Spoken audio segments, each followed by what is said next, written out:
अस्सलाम वालेकुम जी। Lecture 95 start करते हैं जी। कैफ 1 FAR 1 का कल ये क्वेश्चन आखिरी क्वेश्चन है हमारा EPS का टॉपिक का। कल ये मैंने लिखवाया था तो थोड़ी सी बात करके फिर हमने बात को ख़त्म कर दिया था।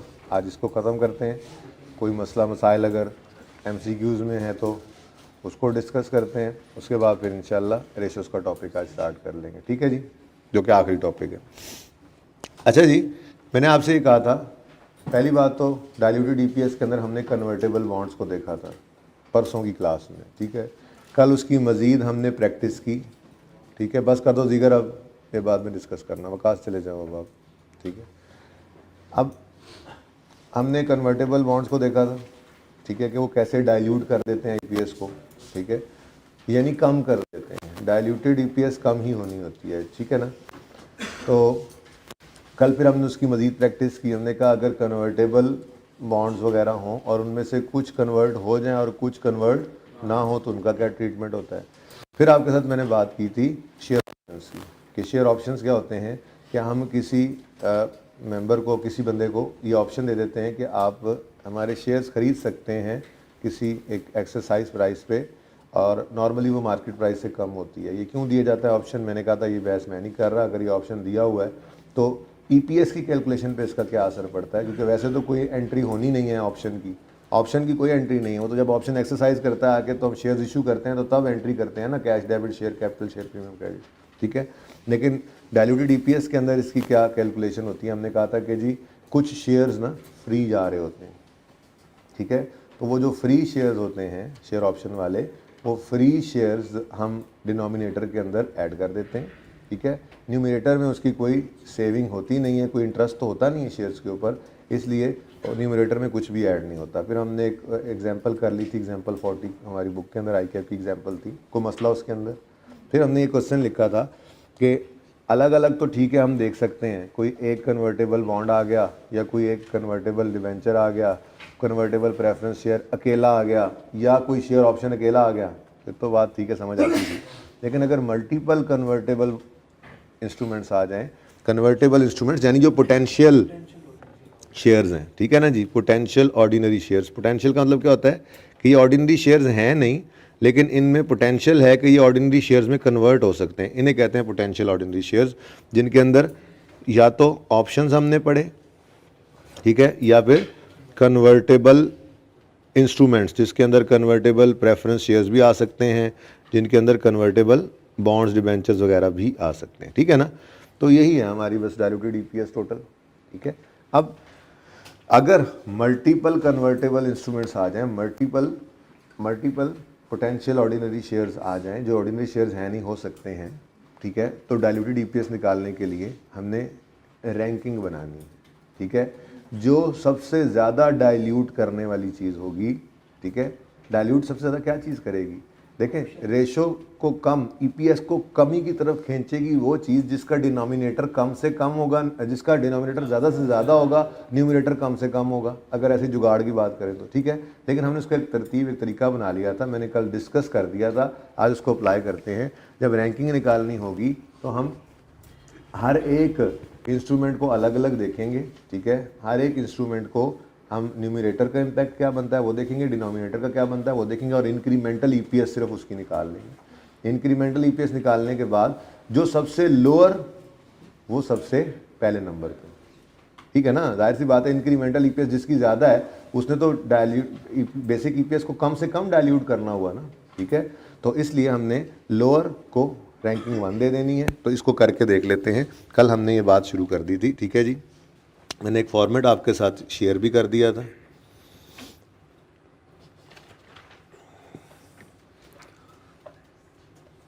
चल शुरू करें जी, वही वाला फॉर्मेट बनाएं, शुरू करें, शाबाश।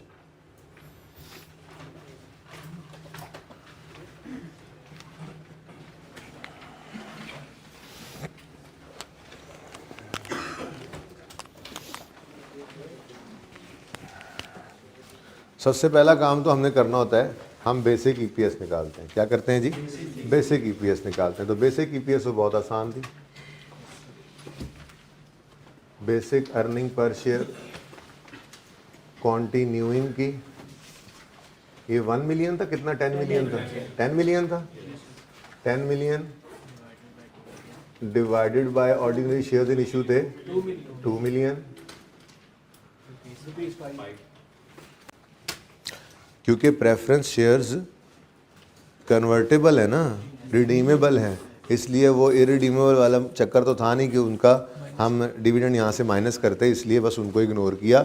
बेसिक ईपीएस बहुत आसान थी, ₹5 आई थी पर शेयर, और अलग से निकाल ली थी हमने बेसिक ही किसकी, डिसकंटिन्यूड की। ये पहले दिन ही बता दिया था, डिसकंटिन्यूड की ईपीएस अलग निकाल देते हैं कि जी यूज़र इसकी अब आइंदा से उम्मीद मत लगाना।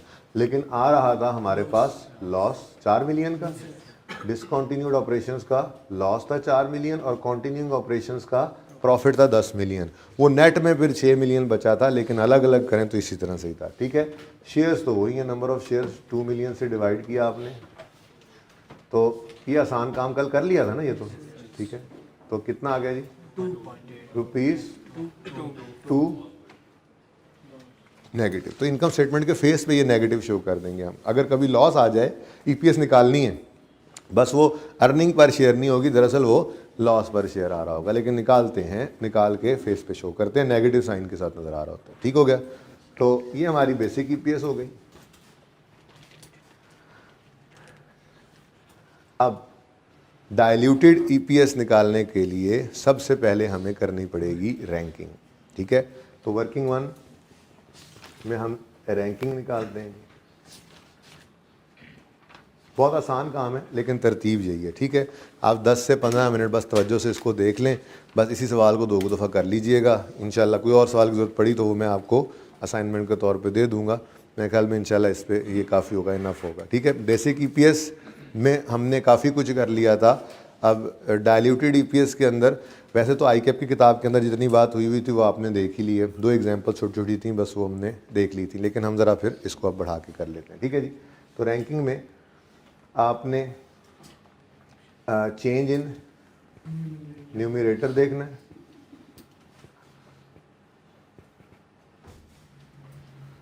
फिर चेंज इन डिनोमिनेटर देखना है, और फिर इंक्रीमेंटल ईपीएस निकाल लेनी। जो जितनी लोअर ईपीएस होगी उसका रैंक उतना ज़्यादा करते जाएंगे। ठीक है जी, तो सबसे पहले नंबर पे क्या चीज़ आ रही है हमारे पास, शेयर ऑप्शन।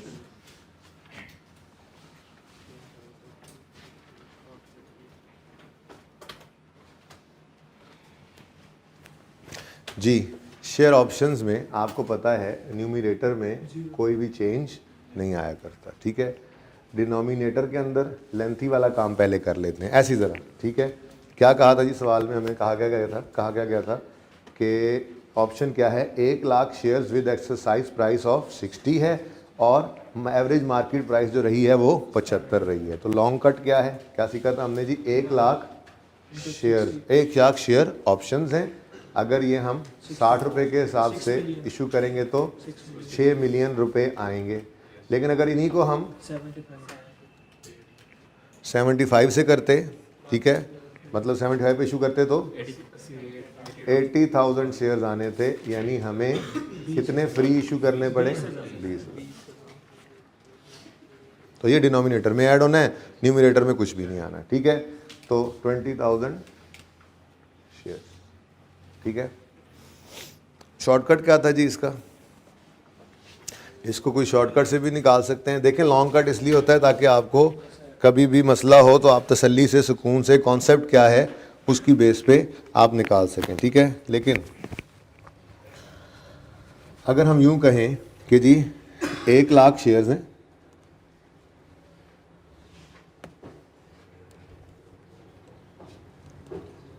ठीक है जी, जो शेयर ऑप्शन हैं, ठीक है ना, इसमें से आप माइनस कर दें वो शेयर्स जो आपने इशू किए हैं पैसे लेकर। ठीक है, तो शेयर्स पैसे लेकर कितने इशू किए हैं, आप कहते हैं जी 1 लाख शेयर्स जो हैं ये आपने 75 वाले कितने के बेचे हैं, 60 के। ज़रा आंसर बताएं क्या आता है, इसका आंसर 80 आता है ना, टोटल का आंसर क्या आ गया, 20,000। ठीक है, तो ये 20,000 इस तरह से निकल सकते हैं अगर आप शॉर्टकट से निकालें। आप क्या कह रहे हैं जी, 1 लाख शेयर्स हमने इशू करने हैं, ठीक है जी। हमने इशू जो करने हैं, ठीक है, वो इशू करने हैं 60 रुपये के हिसाब से।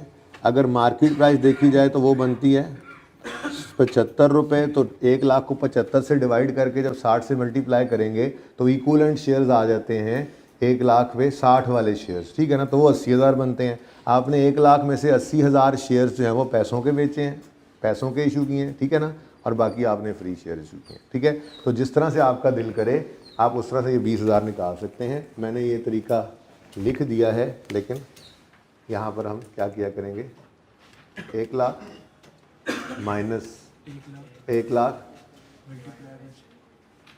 ये 75 रुपये के इशू होते तो मार्केट प्राइस थी, लेकिन हमने इनको तो फिर इक्वलेंट शेयर्स आ गए। इस हिसाब से कितने बने, 80,000। तो 1 लाख में से 80,000 गया तो आ गया 20,000। चले बहरहाल, अब हमने क्या करना है, देखें हम ईपीएस में क्या करते हैं, न्यूमरेटर को डिवाइड करते हैं डिनोमिनेटर से, ठीक है ना।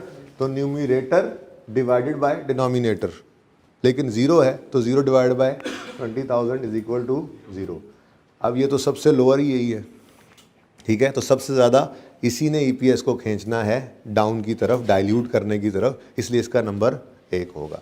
बहरहाल आगे बढ़ते हैं। नेक्स्ट है जी प्रेफरेंस शेयर्स। चलो अब लिख दिया, खैर है, convertible preference shares. Preference shares,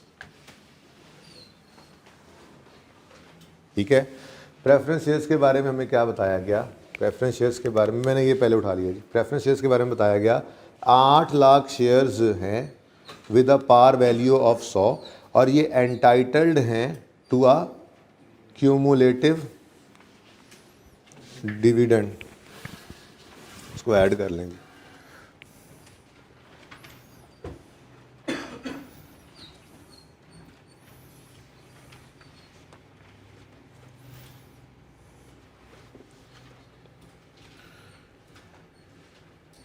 अल्लाह करे ऐड हो जाए, क्यूमुलेटिव डिविडेंड ऐड कर लिया जी सबने। बहरहाल वैसे आपको पता लग ही गया था कि बात है क्यूमुलेटिव डिविडेंड की हो रही है, ठीक है ना। अच्छा जी, क्यूमुलेटिव डिविडेंड है इनका कितना, ₹8 पर शेयर। तो ऐसे भी तो दिया हो सकता है, जरूरी तो नहीं परसेंटेज दी हुई हो, ठीक है। आगे वो क्या कहता है, कन्वर्जन क्या है, each preference share is convertible into 2 ordinary shares. ये तो बहुत सिंपल सी कैलकुलेशन थी, ठीक है ना। तो प्रेफरेंस शेयर्स के डिनोमिनेटर में 16 लाख रुपया लिख सकता हूँ, 16 लाख शेयर्स लिख सकता हूँ। क्यों, ये देखो किधर गया, ये 8 lakh preference convertible preference shares 8 lakh हैं जो कि कन्वर्टेबल हैं इनटू 2 ऑर्डिनरी शेयर्स। हर प्रेफरेंस शेयर कन्वर्टेबल है 2 ऑर्डिनरी शेयर्स। तो अगर 8 लाख प्रेफरेंस शेयर्स हैं तो कन्वर्ट होकर कितने बन जाएंगे, 16 लाख ऑर्डिनरी शेयर्स। तो ये मैंने डायरेक्ट 16 लाख लिख दिया, कोई वर्किंग की जरूरत तो नहीं है, करनी है तो कर लो यार। ये भी 8 लाख तो जरूरत तो कोई नहीं थी वैसे, चलो इनटू 2, ठीक हो गया। अब ये तो आ गया डिनोमिनेटर जो हम ये किया करते थे, ठीक है जी। बेसिक ईपीएस वाले के अंदर हमने 16 लाख रुपया 16 लाख शेयर्स ऐड कर दिए।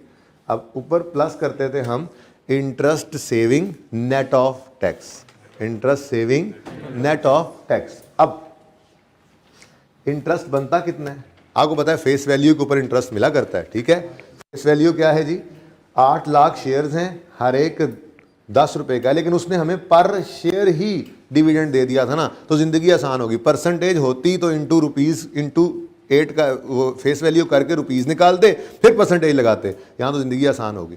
हर शेयर के बदले कितना डिविडेंड देना है, 8 रुपये।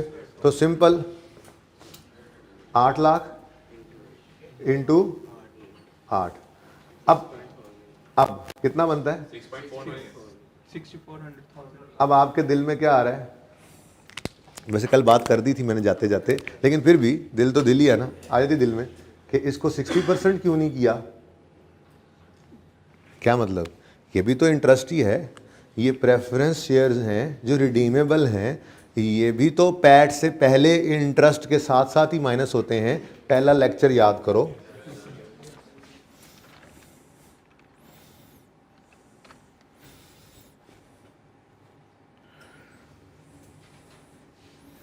ये मैंने क्वेश्चन बना तो दिया था, ये फिर आपको मैं शेयर कर दूंगा, बस बना रहा हूँ, हैंडआउट्स पूरे होने ही वाले हैं, ठीक है।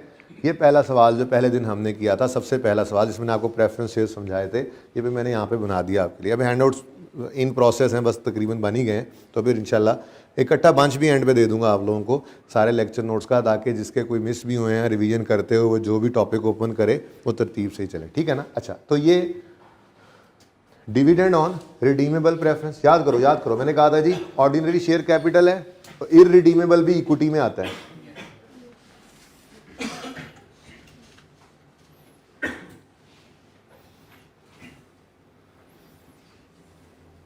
मेरे ख्याल में अब इससे ज़्यादा तो नहीं इसको बढ़ा सकता जी। अब याद करें, बैलेंस शीट में इक्विटी है, नॉन करंट लायबिलिटीज़ है, ठीक है। इक्विटी में ऑर्डिनरी शेयर कैपिटल आता है, रिटेन्ड अर्निंग्स आती हैं, नॉन करंट लायबिलिटी में बैंक लोन आता है। फिर हमने कहा था अगर इररिडीमेबल प्रेफरेंस शेयर कैपिटल है तो वो इक्विटी में नजर आएगा। मैंने फिगर्स वही उठाई हुई सवाल वाली, ठीक है, जो क्लास में थी, इसलिए वही वाला आपका क्वेश्चन है जो अगर आप लेक्चर नोट ओपन करेंगे तो पहला लेक्चर ओपन करेंगे तो उसमें यही सवाल होगा, ठीक है ना। तो इररिडीमेबल प्रेफरेंस शेयर्स हैं तो इक्विटी में, और अगर रिडीमेबल प्रेफरेंस शेयर्स हैं तो लायबिलिटी, ठीक है। इररिडीमेबल प्रेफरेंस, अच्छा ये फिक्स होता है, डिविडेंड फिक्स होता है बस, ठीक है। इररिडीमेबल का डिविडेंड 12%, वो पहले ऑर्डिनरी से पहले पैट में से माइनस होगा, फिर कुछ बचा खुचा इनको मिलेगा। याद आ रही हैं बातें, ठीक है ना। और रिडीमेबल प्रेफरेंस शेयर्स का डिविडेंड ये पीबीटी से पहले ही इंटरेस्ट के साथ फाइनेंस कॉस्ट में ये भी माइनस होता है, ठीक है। अब ये 64 है हमारा इत्तफाक, सुभान अल्लाह, 64 6.4 मिलता जुलता ही है, ठीक है। ये वाला 64 था, ठीक है। तो ये तो बिल्कुल वैसे ही है जैसे कन्वर्टेबल बॉन्ड्स इधर पड़े हुए हों, बॉन्ड्स का इंटरेस्ट आता है तो वो तो हम ऊपर लिखते थे, तो फिर उसको नेट ऑफ टैक्स करते थे, ठीक है। तो हमने इसको नेट ऑफ टैक्स क्यों नहीं किया है, तो उसके लिए जी डिविडेंड, चाहे डिविडेंड है भाई, ये इंटरेस्ट ही है एक तरह का, ये पीबीटी से ऊपर है ना, ये पीबीटी में से माइनस हो रहा है, तो पीबीटी को कम कर रहा है, नहीं कर रहा। अब जब ये नहीं होगा, जब कन्वर्ट हो जाएंगे, ये शेयर्स बन जाएंगे, तो फिर ये 64,000 तो नहीं पे करना पड़ेगा, 64 मिलियन 6.4 मिलियन, ठीक है, 64 लाख, ये नहीं पे करना पड़ेगा। तो नहीं पे करना पड़ेगा तो प्रॉफिट बढ़ेगा नहीं बढ़ेगा, बोलो। ये प्रॉफिट को तो बढ़ा रहे हैं, डिनोमिनेटर न्यूमिनेटर में प्लस 64 नहीं कर रहे हम, ये हम 64 प्लस कर रहे हैं ना, 6400 6.4 मिलियन, ठीक है। तो क्यों नहीं नेट ऑफ टैक्स कर रहे, ऐसी बात नहीं है। असल में ना एक छोटा सा असूल याद रख लें, ठीक है, वैसे मुश्किल है आपके लेवल के ऊपर इस तरह से पूछे, लेकिन एक छोटा सा असूल याद रख लें, ये जो प्रेफरेंस शेयर्स का डिविडेंड है by default deductible as tax expense नहीं है। अलाउएबल डिडक्शंस होती है ना, टैक्स पढ़ लिया है, टैक्स पढ़ लिया है, ठीक है। आपने ये माइनस कर भी रखा है ना, ठीक है, 1500 तक आते आते, तो टैक्स वालों ने जब आपको पकड़ना है ना तो उन्हें कहना है चलो बेटा ये ऐड बैक करो। हम इसको अलाउएबल डिडक्शन ही नहीं कह रहे। क्या मतलब इस पे टैक्स वालों ने कोई माफ़ी देनी नहीं है, तो इसलिए इसको बाय डिफॉल्ट आपने नेट ऑफ टैक्स कभी नहीं करना।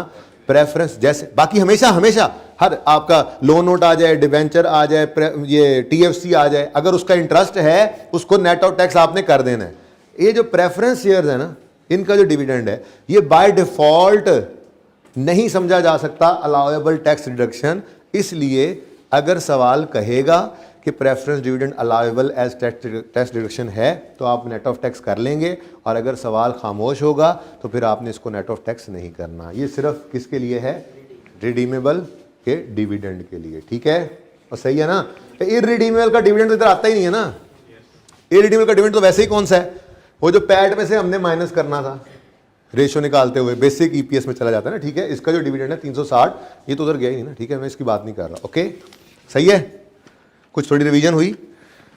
अच्छा अब इधर लिख लो, अपने पास उसूल लिख लो। एक प्रेफरेंस शेयर्स है ना, प्रेफरेंस शेयर्स के साथ यूँ स्टार लगाओ जहाँ पे सवाल लिखा हुआ था, ठीक है, ये स्टार सा लगाओ और ये स्टार लगाकर इधर उसूल लिखो, लिखो लिखो लिखो लिखो लिखो लिखो। Preference dividend by default, by default, अब आगे लिखते जाओ या मैं भी लिखूं। By default allowable tax deduction नहीं है, अलाउएबल टैक्स डिडक्शन नहीं है, ठीक है।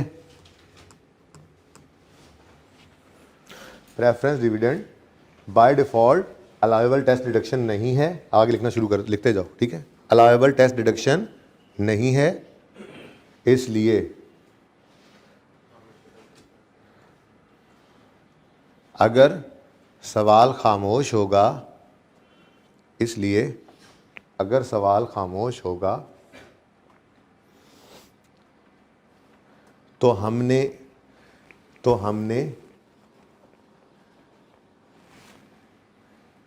इसको न्यूमरेटर में लिखते हुए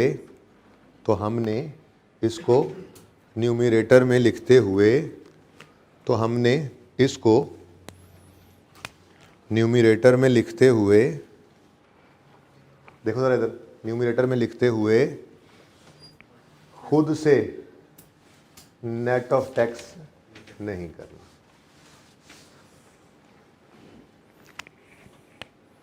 ठीक है, ये वाला स्टार इधर भी लग गया, वो जो वहां लगा हुआ था ना आपके सोल्यूशन पे और आपके क्वेश्चन पे, ये स्टार के आसपास गोल दायरे वाला रूल बनेगा। ठीक है, बात समझ आ गई है?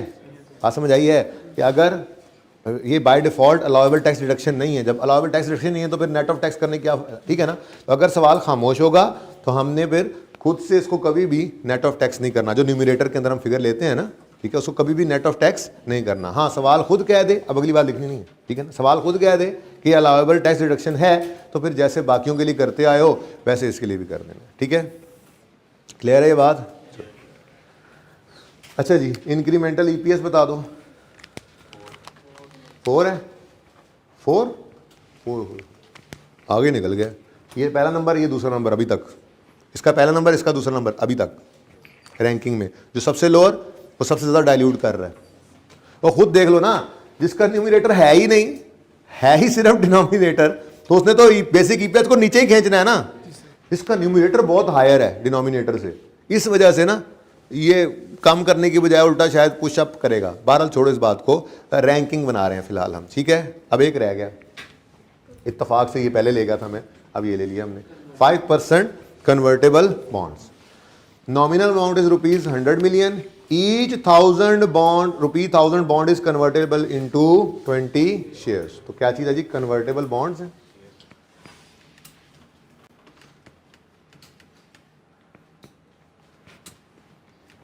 जी, कन्वर्टेबल बॉन्ड्स हैं। अब कितने हैं जी अमाउंट इनकी? 100 मिलियन, 100 मिलियन है। ठीक है जी, अभी तो देखो, each ₹1000 is convertible into 20 shares. तो डिवाइड किया 100 मिलियन को 1000 रुपीज से, मल्टीप्लाई कर दिया 20 से, आंसर आ गया। यानी कि ये 2 मिलियन कन्वर्ट होकर शेयर, ये बॉन्ड्स जो हैं ये 2 मिलियन शेयर्स बन सकते हैं अगर कन्वर्ट कर लिए जाए तो। ठीक है, सही है, ओके। उसके बाद क्या है जी? 5% इन पे इंटरेस्ट रेट है। अब अगर डिनोमिनेटर में आपने इधर देखो, ये 2 मिलियन ऐड किया है, ठीक है, तो फिर यहाँ पर इसकी इंटरेस्ट सेविंग बनेगी तो प्रॉफिट बढ़ेगा।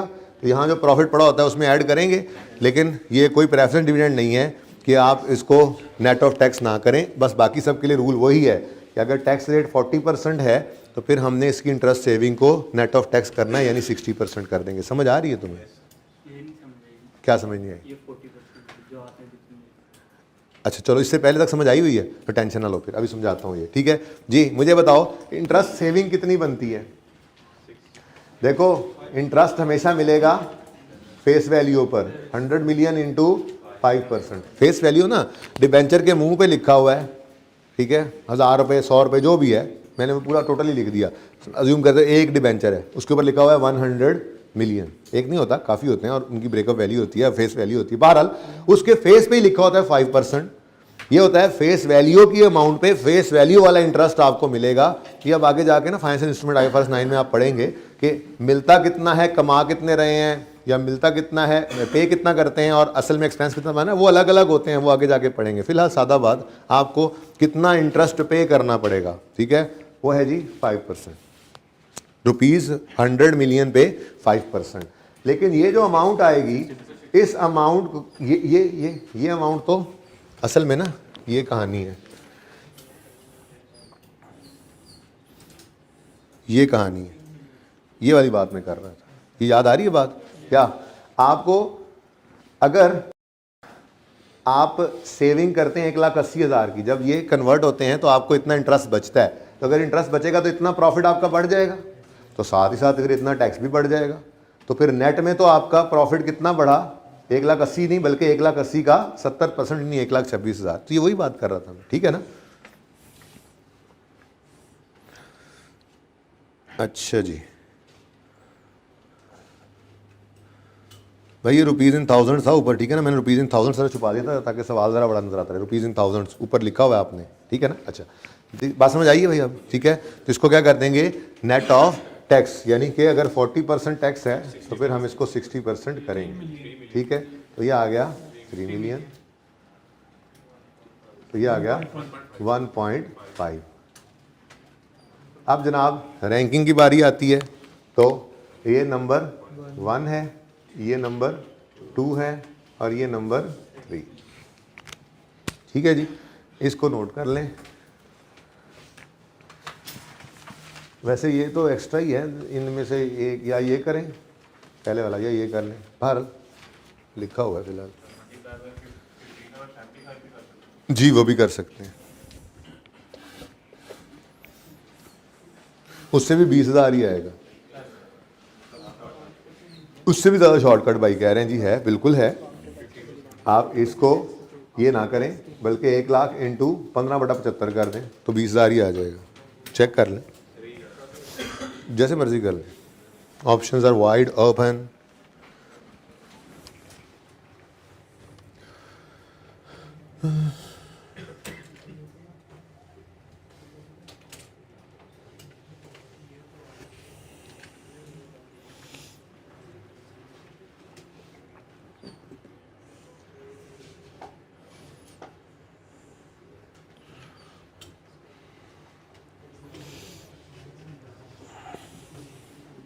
जी चलें आगे या हो रहा है नोट? अभी जल्दी कर लें बेटा, जल्दी।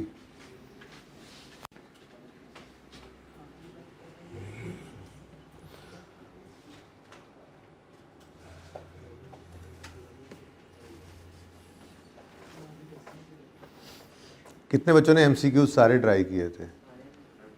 यार 4-5 बच्चे पढ़ रहे हैं सिर्फ, क्या हो गया यार एंड पे आ गया आप लोगों को?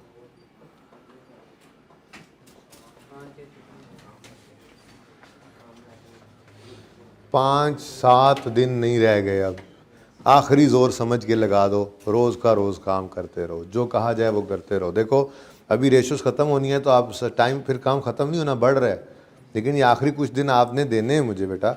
जब मैंने आपको कहना है मिसाल के तौर पे कि यार वो पहले 5 का बंच 2 दिन बाद हमने देखना है, ठीक है, मैं रेशोज़ में ही बता दूंगा कि सबसे पहले, अभी बता रहा हूँ बल्कि सबसे पहले हम 5 का बंच देखेंगे, तो 1 दिन लगे 2 दिन लगे, उसमें जो चीज़ें रहती हैं वो करके जाना है हमने। कोई सवाल समझूंगा, कोई ज़रूरी है तो करवा देना है, ठीक है, कोई चीज़ रहती है वो डिस्कस करनी है, तो अब वो मेहनत आपकी तरफ से भी तो होगी ना।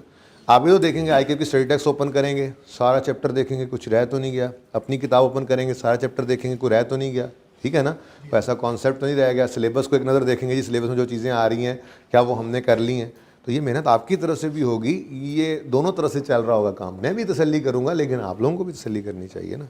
तो ये आखिरी 5-7 दिन 10 दिन जितने भी हैं, ठीक है, इनके अंदर आपने बिल्कुल तवज्जो के साथ ही क्लासेस देनी है, ठीक है, और लेट गो नहीं करना। आपकी 4 तक तकरीबन क्लासेस चल रही हैं, तो मैंने इसी रेशोज़ को ख़त्म करके ना इसी नॉर्मल टाइम के अंदर ही आपकी रिवीजन को भी इनबिल्ड कर देना है। हम नॉर्मल क्लास के टाइम में आ रहे होंगे, काम हम वो कर रहे होंगे जो हमने एंड पे इकट्ठा करके करना था, ठीक है ना। तो इसलिए जिस दिन आपकी क्लासेस एंड होंगी तो FR1 भी इंशाल्लाह एंड, कोई एक आध दिन ऊपर करना पड़ जाता है, ज़रूरत होती है ज़रूरत, और बाकी पेपर नाइट तक मैं आपके साथ ही हूँ इंशाल्लाह, ठीक है ना। तो कोई भी चीज़ ज़रूरत पड़ेगी तो मैं वीडियो बना के भी शेयर कर दूँगा, कम्युनिकेट कर दूँगा, यूट्यूब वगैरह तो है ही हमारे पास, ठीक है ना। तो ऐसे कुछ नहीं है फिर भी कि आपको मतलब कोई चीज़ मेरे जहन में आएगी तो, लेकिन स्टिल मैं अपनी तरफ से एक बार तसल्ली करके भेजूँगा।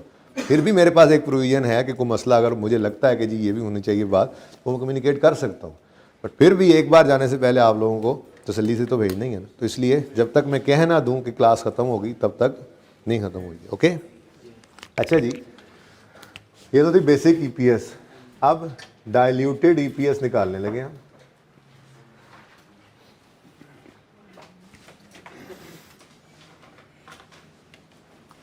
अच्छा जी, अब डायल्यूटेड ईपीएस जो है ना, ये थोड़ा सा ऐसे बस आपको ज़रा अजीब सा लगेगा लेकिन क्या कर सकते हैं, आपने सबसे पहले बेसिक ईपीएस ही लिख लेनी है, उसका न्यूमरेटर, डिनोमिनेटर और ईपीएस, ठीक है जी। न्यूमरेटर, डिनोमिनेटर अलग और ईपीएस। उसके बाद फिर ये जो हमने हर एक का इम्पैक्ट लिया है, ठीक है, ये 1 बाय 1 करके हम उसमें ऐड करेंगे, ऐड करके दोबारा से ईपीएस निकालते चले जाएंगे, ठीक है ना। चेक करते हैं, देखें अभी कर लेते हैं। डायल्यूटेड ईपीएस निकालने के लिए सबसे पहले बेसिक ईपीएस चाहिए, वो ऑलरेडी निकल चुकी है, ठीक है। डिसकंटिन्यूड की भी अलग निकालेंगे, फिलहाल कॉन्टिन्यूइंग ऑपरेशंस की बात कर रहे हैं। डायल्यूटेड ईपीएस में किसकी बात कर रहा हूँ जी इस वक्त, कॉन्टिन्यूइंग। अच्छा जी, बेसिक ईपीएस का न्यूमरेटर क्या है और इसका डिनोमिनेटर क्या है, और फिर इसको डिवाइड करने से ईपीएस क्या आई है, बस इतनी सी बात है, ठीक है। मुश्किल नहीं है, आसान है, लेकिन ये अल्टीमेट है, बस इसके बाद अब कुछ नहीं है, इसलिए टेंशन न लें, रिलैक्स होके देख लें भाई, नोट फिर करना। न्यूमरेटर में क्या था जी, 10 मिलियन। डिनोमिनेटर में क्या था, 2 मिलियन। तो बेसिक ईपीएस तो बहरहाल सबसे ज़रूरी चीज़ है, तभी तो उस पर डायल्यूटेड निकालने के लिए पहले बेसिक निकालनी पड़ती है, तो उसमें हमने खूब मेहनत कर ली थी 4 दिन जी। ₹5, ठीक है। अब रैंकिंग के हिसाब से 1 बाय 1 आपने ऐड करने, ठीक है ना। पता है आपके दिल में क्या आती थी, आपके दिल में आती थी बस ये इधर इधर प्लस करते जाओ यार, जैसे ये डिनोमिनेटर है ना, ये प्लस ये प्लस ये प्लस ये कर दें, फिर प्लस ये प्लस, ऐसे नहीं निकलती डायल्यूटेड ईपीएस अगर मल्टीपल इंस्ट्रूमेंट्स आ जाए तो, ठीक है ना। जैसे निकलती है वो समझा रहा हूँ, ठीक है, ये काम नहीं हो सकता। अब सबसे पहला नंबर किसका है जी, शेयर ऑप्शन का। हमें पे ये मूव तो नहीं करना पड़ा ना कैमरा, ठीक है, शेयर ऑप्शन का, ठीक है। तो हम यहाँ पे लिखेंगे शेयर ऑप्शन। अब न्यूमरेटर का चेंज 0 है, डिनोमिनेटर का चेंज 20,000 है, टोटल करो तो ये आ गया 10 मिलियन और ये आ गया ठीक है जी। अब इसकी ईपीएस निकालो 4.9, ठीक है। नहीं अभी ईपीएस डायल्यूट नहीं हुई, अब देखना एंड पे जो बात करनी है हैं ये क्या, अच्छा चले फिलहाल। उसके बाद ये नंबर 1 पे था, फिर नंबर 2 पे क्या है, कन्वर्टेबल बॉन्ड है बेटा। रैंकिंग देखो, अब रैंकिंग देखो, ये रैंकिंग थी, ये भी करनी है, ज़रूरी चीज़ है, ठीक है ना। नंबर 1 था इस पे, रैंकिंग में नंबर 3 था इस पे, और रैंकिंग में नंबर 2 था इसका। तो रैंकिंग के हिसाब से वहाँ पे हमने 1 बाय 1 ऐड करने हैं, ठीक है ना। ऊपर रैंकिंग की हेडिंग माजरत देना भूल गया था। तो सबसे पहले शेयर ऑप्शन था, फिर सेकंड क्या है जी, कन्वर्टेबल बॉन्ड्स। चलो अब कन्वर्टेबल लिख लो, आ जाएगा पूरा, कन्वर्टेबल बॉन्ड्स। हाँ भाई, कन्वर्टेबल बॉन्ड्स में चेंज इन न्यूमरेटर कितना है, 3 मिलियन, और डिनोमिनेटर में चेंज कितना है, 2 मिलियन। अब टोटल कीजिए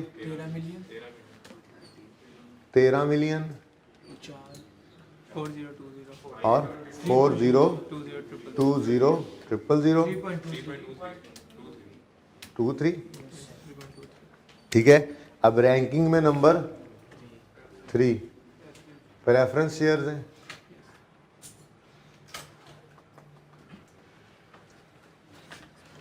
न्यूमरेटर का चेंज 6.4 मिलियन है,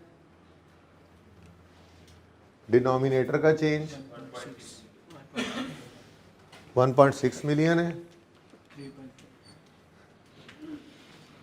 टोटल कीजिए, आपको गए यार इतना काम, अबे नंबर भी ऐसे ही होंगे, अगर सवाल आएगा इस तरह से तो नंबर भी तो हिसाब से होंगे, 8-9 नंबर का सवाल होगा, इतना काम तो कोई नहीं है, ठीक है जी।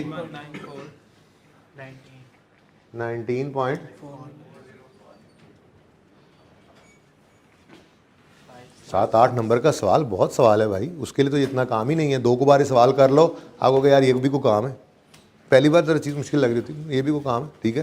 एक आधा सवाल को असाइनमेंट में भी दे दूंगा जी। जी 3.45, अब डाइल्यूटेड ईपीएस कौन सी है? 3.45? नहीं, इनमें से जो सबसे लोअर है वो हमारी डाइल्यूटेड ईपीएस कहलाएगी। ठीक है, बस ये ऐसे ही है, क्योंकि मसला ये है कि डाइल्यूट करने का मतलब ही क्या है? ईपीएस को कम करना। तो जो सबसे ज़्यादा कम लेवल पर ले गई चीज़, ठीक है, वो डाइल्यूटेड ईपीएस हमने कैलकुलेट कर ली। ठीक है ना, मतलब मैक्सिमम डाइल्यूट तो क्या हो सकती है? 3.23। ठीक है ना। तो बहरहाल ये ऐसे ही है, 3.45 हमने नहीं लेना इस रैंकिंग में। मिसाल के तौर पर सबसे ऊपर वाली के बाद ये पहली ही अगर हमारी लोएस्ट आ जाती और बाद वाले इससे आगे चले जाते तो फिर हमारी डाइल्यूटेड ईपीएस कौन सी हो जाती? जो इनमें। तो यहाँ पे भी रैंकिंग में क्या किया हमने? सबसे लोअर को नंबर 1 कह दिया। फिर यहाँ पे जितनी ईपीएस निकली हैं, ठीक है, डाइल्यूटेड, उनमें जो सबसे लोअर है उसको हम कहेंगे डाइल्यूटेड ईपीएस। ठीक है जी, हमारी डाइल्यूटेड ईपीएस बन गई कॉन्टिन्यूइंग ऑपरेशन की 3.23। ठीक है, लेकिन इसको आपको पता है अलग ही निकालना पड़ता है हमें। तो डाइल्यूटेड ईपीएस डिसकॉन्टिन्यूड की भी निकालनी है, लेकिन ये बहुत आसान है। जब कॉन्टिन्यूम की निकल आएगी ना तो डिसकॉन्टिन्यूड की निकालना कोई मसला ही नहीं। इधर देखें, डाइल्यूटेड ईपीएस निकालने लगे। ईपीएस है कितनी? डाइल्यूटेड ईपीएस है कितनी? ये उठा लो, 4 मिलियन। 4 मिलियन का लॉस है ना जी। इसको डिवाइड कर दो, जो ये सबसे लोअर वाली डाइल्यूटेड ईपीएस का डिनोमिनेटर नहीं आया, बस उससे आप डिवाइड कर दो। ठीक है ना, क्योंकि अब तो चेक हो गया ना कि किस डिनोमिनेटर ने सबसे कम किया, डाइल्यूट किया। ठीक है ना, तो वो हमारे पास आ चुका है। तो बेसिक पे एक बार कॉन्टिन्यूइंग ऑपरेशंस का निकल आया, अगर डिसकॉन्टिन्यूड भी है तो फिर उस पर कोई मसला नहीं है। फिर उठाओ ये वाला डिनोमिनेटर जिसने सबसे ज़्यादा डाइल्यूट किया था और डाल दो इसको यहाँ पर। 40 20 000 आंसर इज 0.1 ना कर ले, 1.0 कर लो डाइल्यूटेड ईपीएस। ठीक है जी, ये डाइल्यूटेड ईपीएस आ गई हमारी डिसकॉन्टिन्यूड की, नोट कर लें।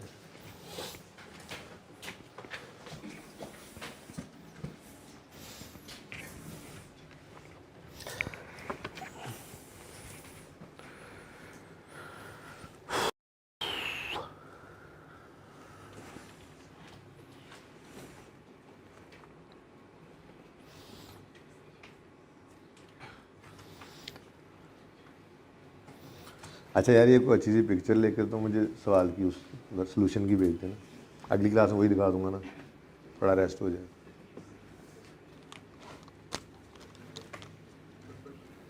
होगा किसी के पास तो अच्छी तस्वीर भेज देना बस।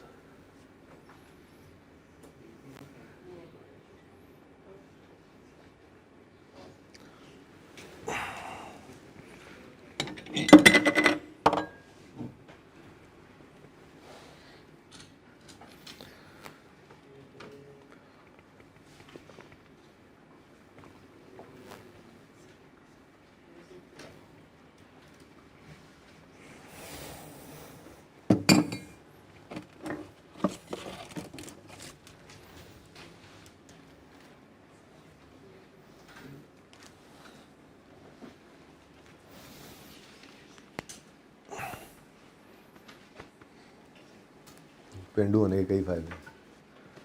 अच्छा जी,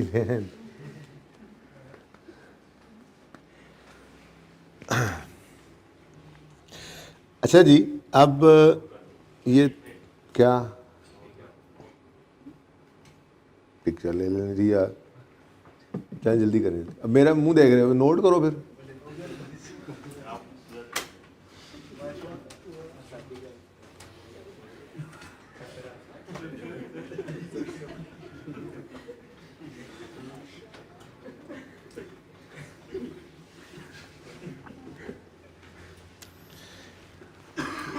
पता नहीं ये कित्थों लब्बे ने, मैं अल्लाह दिते ने पर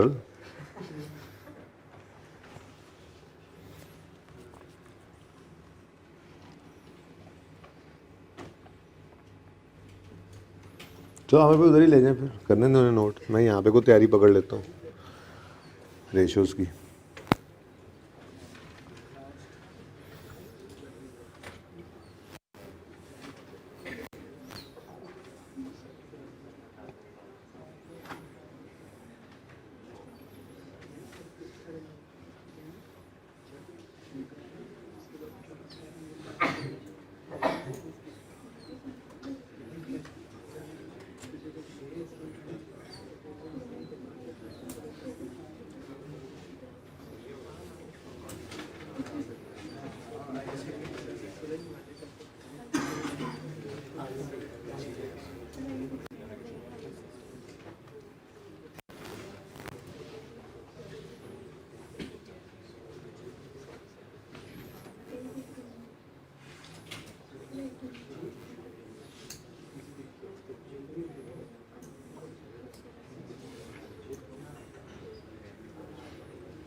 अच्छा जी, अब बस कर दें, आ जाए इधर। मुझे ये बताएं कि मैंने आपको थ्योरी पढ़ने के लिए बोली थी लर्निंग ऑब्जेक्टिव 11 से ऑनवर्ड्स, इसको पढ़ा आपने? क्या इसके अंदर आपको मिला? कितने बच्चों ने इसको रीड किया था, थॉरोली रीड किया था? ये 11 से ऑनवर्ड, इसमें कोई क्वेश्चन है तो पूछे, क्योंकि इसके कोई शॉर्ट पॉइंट्स तो मैं बना के आपको मैं बता ही दूंगा। इसको वो थोड़ा सा मुझे टाइम लगेगा, थोड़ा सा वो पॉइंट्स की फॉर्म में 4-5 चीज़ें सिर्फ इसमें से निकाल के हम लिख लेंगे। लेकिन फ़िलहाल तो पॉइंट्स तो मैंने लिखवा ही देने हैं। कॉन्सेप्चुअली इसके अंदर कोई किसी पॉइंट में मसला है तो वो मुझसे पूछ लें काइंडली। जिन बच्चों ने पढ़ा है ये उनसे सवाल हो रहा है, गंदे बच्चों से नहीं हो रहा सवाल।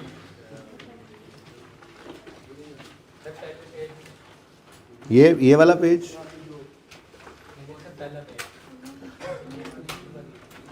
पहले यार यहाँ से बता दो बात। प्राइस अर्निंग रेशियो तो नहीं पूछना चाह रहे, अब वो बाद में बता दूंगा, ठीक है ना। इसी ईपीएस को बहरहाल देख लें, फिलहाल उसको छोड़ दें, वो बात कर लूँगा, वो मेरे एंड पे पेंडिंग है, उसको रिवीजन क्लास में बता दूंगा मैं। वो पीई रेशियो क्या होती है, उसका क्या मकसद है, ये पक्का करो ना फिलहाल, ठीक है।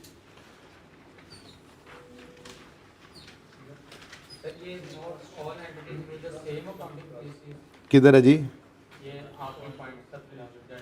EPS measures an entity's performance from various viewpoint of investor. It shows the amount of earning available to each ordinary. It means EPS takes हैं?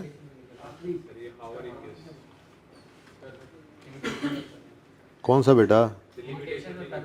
पहला पॉइंट। अच्छा यार देखो, आपने तो IAS 8 पढ़ा हुआ है ना, तो आपको तो ये बात बड़ी आसानी समझ आ जानी चाहिए।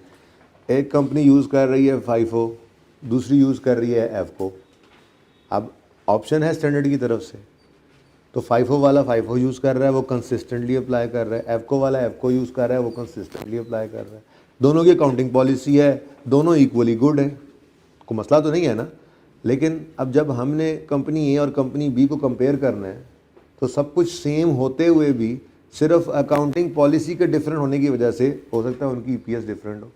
जाहिर सी बात है, EFCO FIFO चेंज कर दो तो इन्वेंट्री फ़र्क हो जाएगी, इन्वेंट्री फ़र्क हो गई तो प्रॉफिट फ़र्क हो जाएगा, प्रॉफिट फ़र्क हो गया तो EPS फ़र्क हो जाएगा। हो सकता है, नहीं हो सकता? तो ये एक लिमिटेशन है EPS की। असल में ये रेशोज़ की लिमिटेशन आगे पढ़नी है ना, उनमें ये भी कवर होंगी। बहरहाल ये आपका क्वेश्चन था, वो मैंने आंसर कर दिया कि आपकी डिफरेंट अकाउंटिंग पॉलिसीज़ जब कंपनीज यूज़ कर रही होती हैं, आप एक कंपनी है जो चल रही है इन्वेस्टमेंट प्रॉपर्टी को लेकर फेयर वैल्यू मॉडल पे, दूसरी चल रही है कॉस्ट मॉडल पे। कॉस्ट मॉडल वालों ने 50 साल सोचा है तो डेप्रिसिएशन एक्सपेंस रिकॉर्ड कर रहे हैं। फेयर वैल्यू मॉडल वाले जो हैं उन्होंने आज ही फेयर वैल्यू पर ढाकर रखा और उल्टा गेन आ गया। अब जब ये एक ने एक्सपेंस रिकॉर्ड किया, दूसरे ने इनकम रिकॉर्ड की, तो प्रॉफिट बदल गया। प्रॉफिट बदल गया तो EPS बदल गई। अब हो सकता है साथ साथ ही दोनों के प्लॉट हों, इन्वेस्टमेंट प्रॉपर्टी वाली वो बिल्डिंग्स दोनों कंपनीज ने साथ साथ ही रखी हुई हों, जिनको हम कंपेयर कर रहे हैं, कंपनी A और कंपनी B को। सिर्फ अकाउंटिंग पॉलिसी के चेंज की वजह से बाकी सब कुछ भी सेम हो तो EPS से फ़र्क पड़ गया। दिस इज़ अ लिमिटेशन के not all entities use same accounting policies, ठीक है ना जी। ये एक लिमिटेशन है कि सारी ऑर्गेनाइजेशंस एक जैसी अकाउंटिंग पॉलिसीज़ यूज़ नहीं कर रही होती। तो बहरहाल ये क्या है, ये एक लिमिटेशन है EPS की। फ़र्क समझ आ रहा है? देखो ना, इन्वेस्टर ने क्या करना है, EPS चेक करके इन्वेस्टमेंट का डिसीजन लेना है ना, यार कंपनी A बेहतर है या कंपनी B बेहतर है।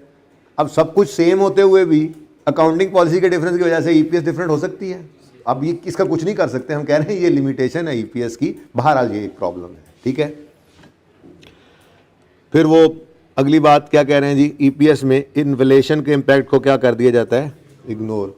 असल में ना हम क्या करते हैं, हम पास्ट डाटा को उठा के फ्यूचर का डिसीजन ले रहे होते हैं। जो साल गुजर गया है उसी का प्रॉफिट, उसी के शेयर्स देख लो। हम ईयर एंड पे खड़े होते हैं, हम कहते हैं जी ओपनिंग इतने शेयर से इस वक्त ईयर एंड में इस साल का इतना प्रॉफिट आया, निकाल दो EPS। अब जो गुजर चुका उसकी बेस पे EPS निकली। अब इन्वेस्टर ने उसको देख के फ्यूचर का फैसला करना है। लेकिन EPS के अंदर हमने इन्फ्लेशन को कोई नहीं कैटर किया हुआ कि हम इन्फ्लेशन की ऐसी एडजस्टमेंट कर दें कि यूज़र अगर उसको देख के फैसला करे भी तो इन्फ्लेशन भी उसके अंदर आ जाएगी। है ना ऐसा मसला? अरे बात समझ नहीं आई। बस देखो, हम 2020 में खड़े, ठीक है। 2020 के अंदर खड़े होकर हमने प्रॉफिट एंड लॉस अकाउंट बनाया और 2020 का नेट प्रॉफिट आया जो भी आया, ठीक है। इस 2020 के नेट प्रॉफिट को हमने ईपीएस के लिए यूज़ करके ईपीएस निकाल दी। अब एक जो यूज़र होगा उसने इस 20 की ईपीएस को देखना है, लेकिन 20 में तो वो नहीं ना इन्वेस्टर, प्रोस्पेक्टिव इन्वेस्टर है मिसाल के तौर पे, तो उसने अब 21 में इन्वेस्टमेंट का फैसला करना है इस कंपनी में, ठीक है। तो वो इस 20 की ईपीएस के ऊपर 21 का फैसला कर रहा होगा, ठीक है। अब एक लिमिटेशन तो है ना कि ईपीएस से तो इन्फ्लेशन को गौर में ही नहीं लाया था, जो गुजरा हुआ साल था उस गुजरे हुए साल के प्रॉफिट्स निकाले हुए हैं हमने, उसकी बेस पे ईपीएस निकाली हुई है। तो बहरहाल ये एक लिमिटेशन है। लिमिटेशन का लेता है कि बस यार ये है, अब क्या हो सकता है, इसके बावजूद बस ये एक अच्छा टूल है, लोग यूज़ करते हैं, ठीक है, लेकिन इसके अंदर ये मसला है, ठीक है। आगे क्या कहता है जी, वो कहता है जी ईपीएस मेजर्स प्रॉफिटेबिलिटी ओनली। यार एक्रूअल बेसिस ऑफ अकाउंटिंग में हमें पैसे रिसीव हो ना हो, हमने अक्सर इनकम्स रिकॉर्ड की हुई होती हैं। तो ये कह रहे हैं कि ईपीएस तो सिर्फ अर्निंग्स को कंसिडर कर रही है, ये तो देख ही नहीं रही कि कैश फ्लो के हालात क्या हैं ऑर्गेनाइजेशन के। अब उधार पे चीज़ें बेची गए, सेल्स तो आसमानों को छू रही हैं, पैसे पूसे आए कोई नहीं है, उधर से लिक्विडिटी के इश्यूज पड़े हुए हैं, तनख्वाहें देने के लिए पैसे नहीं है, सर्वाइवल की जंग लड़ रही है ऑर्गेनाइजेशन, और उधर प्रॉफिट नज़र आ रहे हैं। पॉसिबल है या नहीं है? लिक्विडिटी के प्रॉब्लम्स आ सकते हैं। वर्किंग कैपिटल मैनेजमेंट आप लोगों का बड़ा मेन काम होगा जब आप किसी ऑर्गेनाइजेशन में की पोस्ट पे बैठेंगे। वर्किंग कैपिटल मैनेजमेंट है ही क्या? आप ओवर ट्रेडिंग में इंडल्ज हो जाए ना, ये बड़ी मुश्किल सी टर्म्स अब मेरे ऐसे मुंह के अंदर आने लग गई हैं, दिमाग में भी और ज़ुबान पे भी। तो ये फाइनल में जाके आपने पढ़ना है, ठीक है ना। वर्किंग कैपिटल मैनेजमेंट आपका काम है। आप किसी ऑर्गेनाइजेशन बैठेंगे ना तो आपने वर्किंग कैपिटल मैनेज करना है कि बिजली का बिल पे करने के लिए प्लॉट ना बेचना पड़ रहा हो, ठीक है ना। आपने क्रेडिटर को पेमेंट करनी है तो वो आपका सर ना फाड़ दे आके, या वो बाजार में जाके मार्केट में जाके ये ना कह दे कि एनू ना सामान बेचना आज तो बाद, ये बंदा पैसे नहीं देता। बात समझिए, आपने वर्किंग कैपिटल मैनेज करना होता है। जिसके पैसे जिसको वादा किया हुआ उसको उसके टाइम पे देने होते हैं, ठीक है। तो जहां से लेने हैं वहां से पैसे लेने भी होते हैं। तो वर्किंग कैपिटल मैनेजमेंट ना करने की वजह से बड़े बड़े बिजनेसेस फेल हो जाते हैं दुनिया के अंदर, और हुए हैं। इसको कहते हैं ओवर ट्रेडिंग, ठीक है ना। तो ये नहीं कि आप चीज़ें बनाई जा रहे हो और बेची जा रहे हो, बनाई जा रहे हो, भाई यार आपने कैश फ्लो भी तो मैनेज करने हैं। तो वो यही कह रहे हैं कि ईपीएस के अंदर होता क्या है, ईपीएस मेजर्स प्रॉफिटेबिलिटी ओनली, ठीक है जी। सिर्फ क्या मेजर करती है ईपीएस? प्रॉफिटेबिलिटी। और एंटिटीज कैश फ्लो जो है can be just as important as profit, ठीक है ना। वो कह रहे हैं कि प्रॉफिट सिर्फ प्रॉफिट ही इंपॉर्टेंट नहीं होते, बल्कि कैश फ्लोज भी बड़ी इंपॉर्टेंट चीज़ है। तो उसके ध्यान में नहीं रखती। ईपीएस के अंदर हमने कैश फ्लोज को तो नहीं देखा था, बस हमने प्रॉफिट्स ही उठाए थे, और प्रॉफिट्स के अंदर एक्रूअल प्रीपेमेंट्स लगकर हमारे एक्रूअल बेसिस पे प्रॉफिट एंड लॉस अकाउंट बना होता है, तो वो सिर्फ प्रॉफिट को देख रहे थे। तो बहरहाल ये भी एक लिमिटेशन है, ठीक है जी। ओके जी, बहरहाल इसको पढ़िएगा। और कोई स्पेसिफिकली बहरहाल मैं इसके ना कुछ छोटे छोटे पॉइंट्स कोशिश करूंगा, कोई 4-5 बना के आपको दे दूंगा लिमिटेशंस टाइप, ठीक है ना। लेकिन इसको पढ़ना बहरहाल ज़रूरी था। प्राइस अर्निंग रेशो ये पढ़ी हुई है, मैं बाद में बताऊंगा, ठीक है। Significance of earnings per share देखना है, प्रेजेंटेशन एंड डिस्क्लोजर। यार इत्तेफाक से ना ये पढ़ के मैं आपको प्रेजेंट भी कर ही देता हूँ। FAR 2 के अंदर एक फाइनेंशियल स्टेटमेंट इस वक्त ओपन हुई हुई है, सामने ही है, वो दिखा देता हूँ। कहते हैं जी प्रेजेंटेशन कहाँ पे हो, डिस्क्लोजर हो ईपीएस के, ये ज़रा बता दो। तो कहते हैं जी एन एंटिटी, ये IAS 33 रिक्वायर कर रहा है। क्या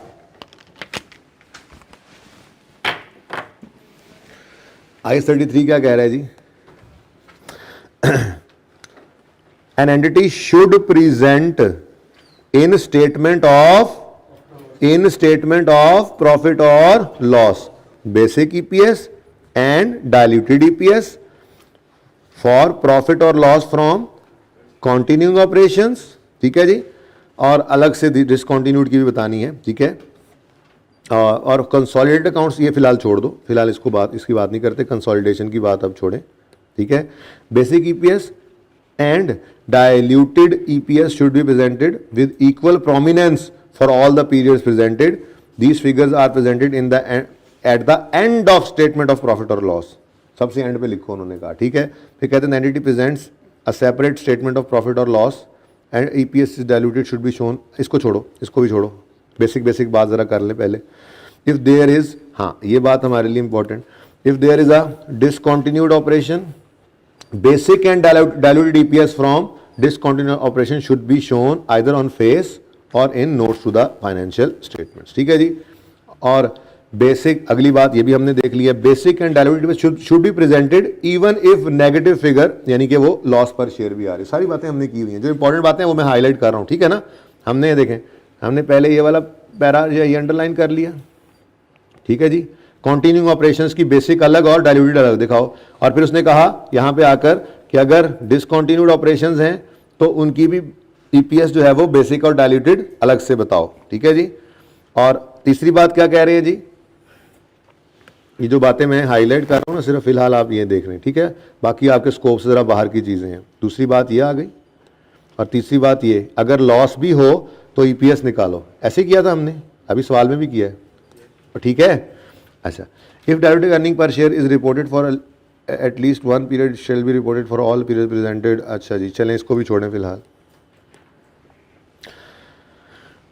Disclosure requirements. IAS 33 also require disclosure in a note function of following: total amount used in numerator to calculate basic EPS and diluted EPS, total amount used in denominator weighted average shares। वो कहता है कि जी ये भी कहीं पे disclose कर दें आप जो आपने किया। ठीक है जी। एडिशनल मेजर्स क्या हैं ये बाद में पढ़ते हैं।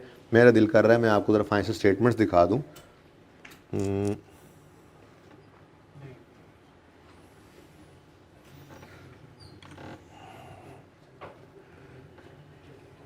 ये या FAR 2 के अंदर हम ये रेफ़र करते हैं, या पैकेजेस या नेस्ले किसी भी लिस्टेड कंपनी की फाइनेंशियल स्टेटमेंट्स को।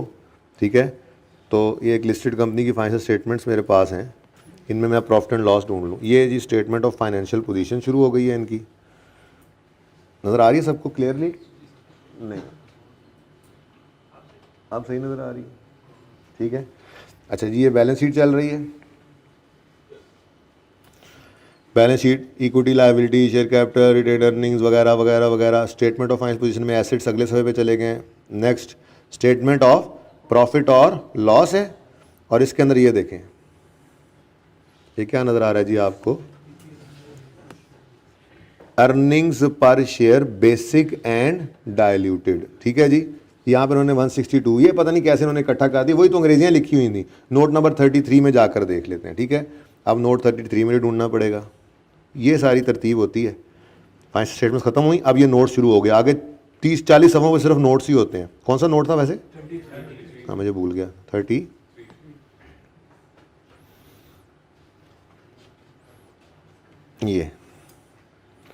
ये जी ईपीएस उन्होंने कहा जी, देखो उन्होंने कहा था ना डिनोमिनेटर और न्यूमिनेटर भी बताओ। देखो इस तरह से नोट बना होगा, लेकिन ये डिस्क्लोजर चलें देख लूँगा, किसी सवाल के अंदर बना भी लेंगे। अब ये डिस्क्लोजर बना हुआ है। ठीक है, डिस्क्लोजर आपके सामने समझ आ रहा है? वही सारा काम जो आपने किया हुआ है। Profit after tax available for distribution to ordinary share holders. ठीक है जी। फिर weighted average number of shares, और फिर basic earnings per share. Diluted earning per share वो कहता है जी there is no dilution effect, कोई है ही नहीं, हमने कोई कमिटमेंट की नहीं हुई किसी से, हमने कोई कन्वर्टेबल बॉन्ड्स इश्यू ही नहीं किए हुए, तो डायल्यूटेड नहीं है। दैट्स इट, कहानी खत्म। ठीक है, तो फाइनेंशियल स्टेटमेंट्स में भी हमने देख लिया, तो यही डिस्क्लोजर्स के अंदर लिखा हुआ था। ठीक है ना। ये जो यहाँ पे मैं आपको डिस्क्लोजर्स पढ़ा रहा था ना जी, अब ज़रा इसको दोबारा एक नज़र पढ़ते हैं जी। प्रेजेंटेशन एंड डिस्क्लोजर में एंटिटी शुड प्रेजेंट, यार एक काम क्यों ना कर लें, साथ साथ देखते चलें इसको।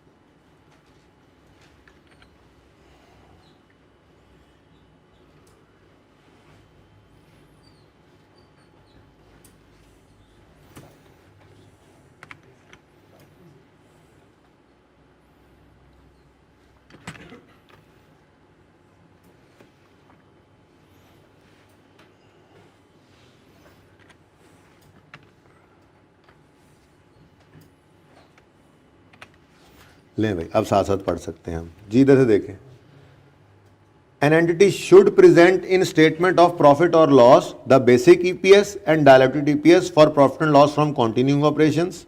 ये आपके सामने आ गए। ठीक है जी, ये कॉन्टिन्यूइंग ऑपरेशंस ही हैं, इनके डिसकॉन्टिन्यूड, नेस्ले वालों के कोई डिसकॉन्टिन्यूड ऑपरेशंस नहीं है। जो काम कर रहे हैं इनका इरादा अभी कोई इनमें से बंद करने का नहीं है, दही सही बंद करने का इरादा कोई नहीं है। ठीक है, सारे के सारे कॉन्टिन्यूइंग ऑपरेशंस है। ठीक है, बेसिक है, डायल्यूटेड उन्होंने कहा जी हमने कोई पोटेंशियल शेयर्स हमने इशू ही नहीं किए हुए। ऐसे थोड़े ही हम हर किसी को शेयर होल्डर बना लें, ऐसे नहीं, हम नहीं किसी से वादे करते। ठीक है ना, तो नहीं किए उन्होंने, डायल्यूटेड ईपीएस नहीं है, जान खत्म। ठीक है जी। उसके बाद अगला हाईलाइट क्या किया, if there is a discounted operation the basic EPS and direct for the should be shown either on the face, और इनकी तो है ही, इनकी तो डिस्काउंटेड ऑपरेशन है कोई नहीं, इसलिए इसको भी इग्नोर कर दिया हमने। यहाँ पे basic and derivative EPS should be presented even if it is a negative figure, इनकी तो पॉजिटिव फिगर थी ना, इसलिए यहाँ पर आई नहीं। नेगेटिव भी हो तो मैंने आपको बता दिया है, जैसे ये पॉजिटिव ईपीएस आ रही है, अगर कोई लॉस होता तो लॉस नेगेटिव होता, तो यहाँ पे ईपीएस भी नेगेटिव साइन के साथ आ जाता। ठीक है, सही है।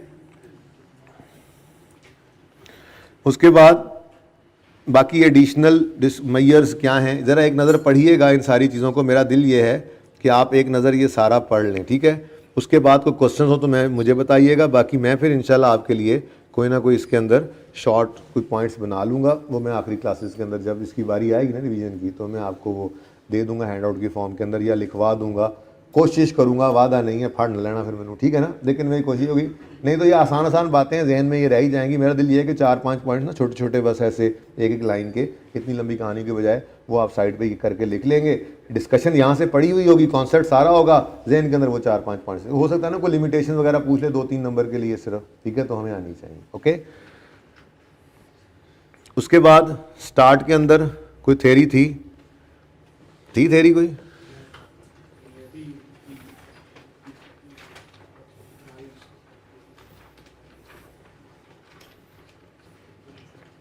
मेरा दिल तो ये कर रहा है कि यार अभी ज़रा थोड़ा सा उनको देख लें, MCQs को। बहरहाल लर्निंग ऑब्जेक्टिव 1 भी आपने पढ़ लेना है, पढ़ लिया है तो अच्छी बात है।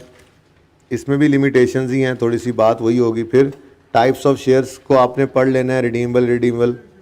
इसके अंदर मैंने आपको बताया था जो क्यूमुलेटिव है उसका कॉन्सेप्ट सिर्फ इतना सही रखना है जहन के अंदर, यहाँ पे अंग्रेजियाँ लिखी होती हैं मुश्किल, ठीक है। आप सिर्फ इतना सा कॉन्सेप्ट जहन में रखेंगे कि अगर क्यूमुलेटिव है तो चाहे अनाउंस हो चाहे ना हो, ठीक है, वो आपने रिकॉर्ड करना है, और अगर नॉन क्यूमुलेटिव हो तो फिर अनाउंस होने पर ही रिकॉर्ड करना है, ठीक है ना। अच्छा, एक और भी वादा आपसे किया हुआ है, वो ये कि एक सफ़े के ऊपर मैं कोशिश करूँगा ये कॉन्सेप्ट्स ना हाथ से लिख के आपके साथ शेयर कर दूँ, तो वो भी इंशाल्लाह कर दूँगा। बस एक बार ये हैंड आउट ज़रा पेंडिंग हो गए थे, बीमारी की वजह से ना कुछ चीज़ें पेंडिंग हो गई थी, ज़रा मुझे 1-2 दिन दे दो इसमें से संभलने के लिए। इंशाल्लाह ये EPS का हैंड आउट भी आपको मैं अवेलेबल कर दूँगा। बता इसलिए रहा हूँ कि आप लिख लो अपने पास ना, तो पेंडिंग कॉन्सेप्ट्स तो नहीं है, लेकिन वहीं पेंडिंग वाले सफ़े के ऊपर ये भी लिख लो कि EPS hand written page pending sir के एंड पे है, ठीक है ना। लेकिन अगर मैं ना दे सकूँ तो माफ़ कर देना, दे दूँगा इंशाल्लाह, ठीक है। कहता है नहीं, माफ़ी नहीं लगनी। अच्छा जी, अब MCQs की तरफ आते हैं। MCQs कितने बच्चों ने अटैम्प्ट किए थे?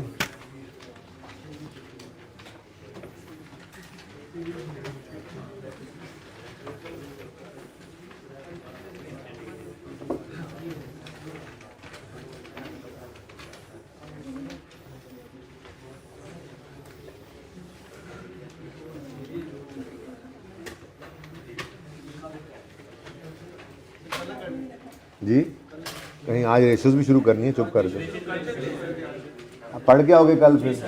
कितने बच्चों ने वैसे MCQs ट्राई किए थे? अब इस टॉपिक में कुछ रह नहीं गया, इसलिए ये MCQs आपने ट्राई करने हैं सारे के सारे। अब कल कोई माफ़ी नहीं होगी, ठीक है ना। तो क्वेश्चन बैंक वाला सवाल अभी नहीं करना, वो मैं खुद करवा दूंगा आपको जब ज़रूरत पड़ेगी। तो आपका पहला होमवर्क है ऑल MCQs ऑफ IS 33, और ये EPS का नाम है, ठीक है। और दूसरा, कोशिश कर लें आज कोई ज़्यादा बोझ कोई नहीं है, 10-15 मिनट सिर्फ बात करनी है मैंने, शायद कोई एक आध रेशो की बात हो जाए, ठीक है। इसलिए अभी रेशोज़ के टॉपिक का तो इतना बोझ पड़ना नहीं है, इसलिए बराए मेहरबानी ये जो भी हमने क्लास वर्क के अंदर किया है ना, एटलीस्ट वो बाकी सवाल जो प्रैक्टिस वाले थे ना होमवर्क के अंदर, वो आपने नहीं करने।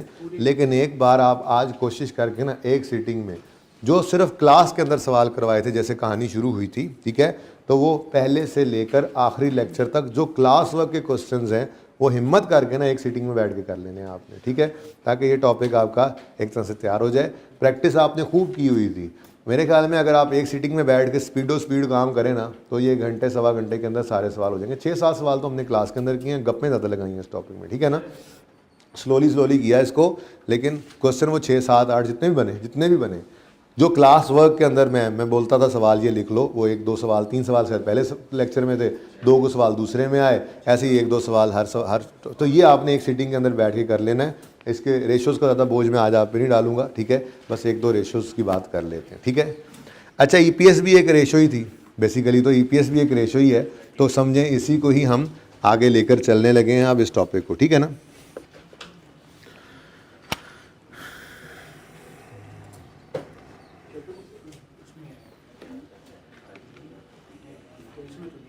ज़रा पॉज कीजिएगा, मुझे तो ये चेंज भी करना पड़ेगा मेरे ख्याल से, ठीक है जी। अच्छा जी,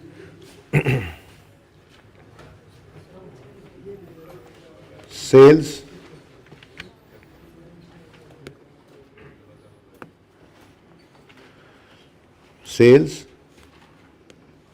less cost of sales gross profit, कर दो भाई, कर दो ऐड। वैसे ना इससे भी अच्छे वाला फॉर्मेट बनाते हैं हम आज, ठीक है जी। इसके बाद less admin expenses less selling expenses. यहाँ पर एक ब्रेक लग सकती है जो लगा नहीं रहा वैसे, यहाँ पे कहते हैं हम प्रॉफिट फ्रॉम, चलो लगा ही देते हैं, प्रॉफिट फ्रॉम ऑपरेशंस,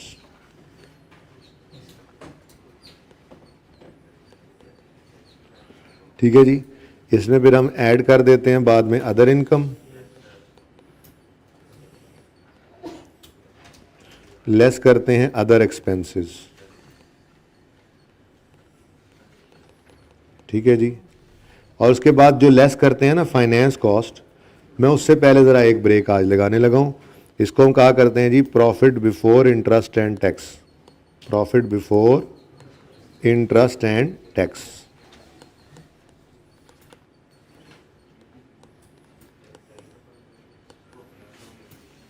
ठीक है। कोई ऐसे ही डाटा ज्यूम कर लेते हैं जी, 1000 रुपये की हमारी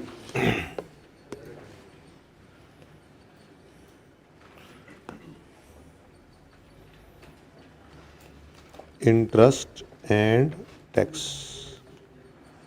जी, तो 1200 रुपये की सेल थी, कॉस्ट ऑफ सेल आ गई जनाब 700 रुपये की, ऐसे ही अज्यूम किया हमने, तो जीपी आ गया 500, एडमिन एक्सपेंस जो हैं वो 55 रुपये के, सेलिंग एक्सपेंस जो हैं वो 28 रुपये के, तो प्रॉफिट फ्रॉम ऑपरेशन जल्दी से बता दो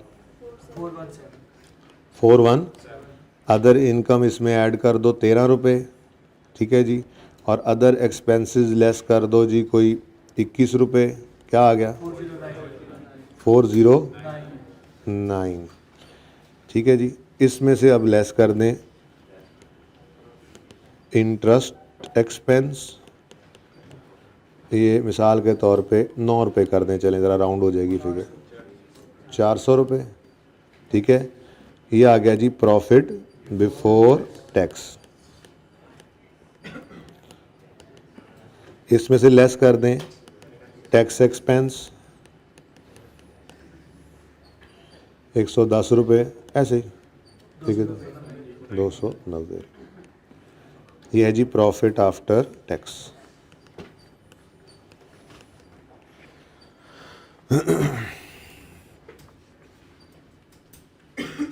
अच्छा, मिसाल के तौर पे सवाल में आपको कहे कि प्रॉफिट बिफोर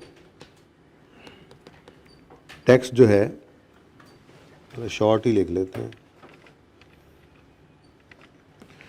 पीबीटी, सवाल कह दे जी पीबीटी है 400 रुपये, ठीक है जी, और इंटरेस्ट एक्सपेंस जो है वो 9 रुपये है, और हमें क्या चाहिए, कैलकुलेट करके दे दो हमें profit before interest and tax, तो कैसे निकलेगा भाई, हाँ रिवर्स वर्किंग हो जाएगी ना, यहाँ से यहाँ पे जाना है, तो जो 9400 तक आते आते माइनस हुआ है उस 9 को ऐड बैक कर देंगे, यानी अगर हमें पीबीआईटी चाहिए तो हम 400 जमा 9 डायरेक्ट करके 409 पे पहुँच सकते हैं। ये पीबीआईटी भी इस्तेमाल होगा रेशो के अंदर, पहली रेशो में, इसलिए मैंने इसको आपको कैलकुलेट करना सिखा दिया। ठीक है जी, डन, यहाँ तक को मसला। अच्छा अच्छा जी, उसके बाद ये तो हो गया ना आपकी इनकम स्टेटमेंट। बैलेंस शीट की तरह नहीं बनाता मैं, बस ज़रा आसान जो यहाँ पे समझ आ जाए आपको उस तरह से बना देता हूँ।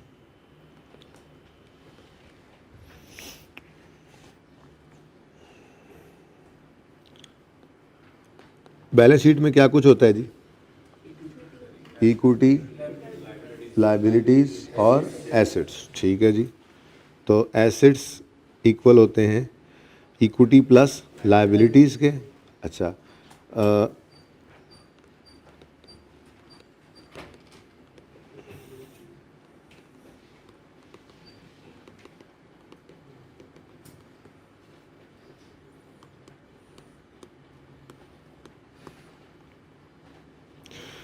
अच्छा इक्विटी के अंदर चलो इक्विटी को इक्विटी रहने देते हैं, लेकिन लायबिलिटीज़ में आपको पता है करंट लायबिलिटीज़ भी होती हैं और नॉन करंट लायबिलिटीज़ भी होती हैं। तो मैं यूँ भी कह सकता हूँ कि equity plus non current liabilities plus current liabilities जो होती हैं वो बराबर होती हैं non current assets plus current assets. अगर हम ब्रॉडली स्पीक करें, बोलें, तो ये हेड्स हमारे बना करते थे, इक्विटी, लायबिलिटी में नॉन करंट और करंट, और इसी तरह से एसेट्स में नॉन करंट और करंट। ठीक है, आप कोई फिगर्स यार अज्यूम कर लो यहाँ पे। ये जनाब 200 है, नॉन करंट लायबिलिटी 50 है, करंट लायबिलिटी 30 है, तो ज़ाहिर है दूसरी साइड बराबर तो करनी पड़ेगी ना। ठीक है, तो यहाँ पर अगर ये कोई 175 है तो फिर करंट एसेट्स कितने होंगे, ज़रा बराबर कर दो मुझे। 105। ठीक हो गया जी, सही है। अच्छा, अब